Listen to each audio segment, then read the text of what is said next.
Hi అండి.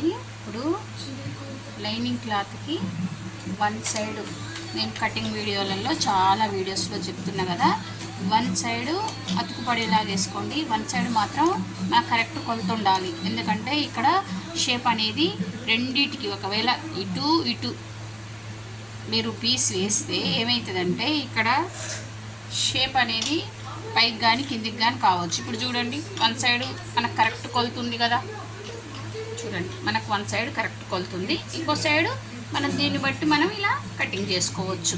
ఓకేనా. ఇంకొకటి ఇట్లా రెండు మడతలు తీసి చూడండి, ఇలా తీసి ఈ జాయింట్ వేసేటప్పుడు ఇప్పుడు ఒకదానికి వేసిన కదా, చూడండి ఒకదానికి వేసిన కొత్త వాళ్ళ కోసం చెప్తున్నా. ఇది చూడండి, మళ్ళీ వెంటనే ఇడి తిప్పి దీనికి వేస్తే మీకు కరెక్ట్గా వస్తుంది. లేకపోతే రెండు విడదీసిరు అనుకోండి, ఒక్కోసారి ఒకటి అటు ఒకటి ఇటు రెండు ఒకే వైపు వచ్చే ఛాన్స్ ఉంది. ఓకేనా.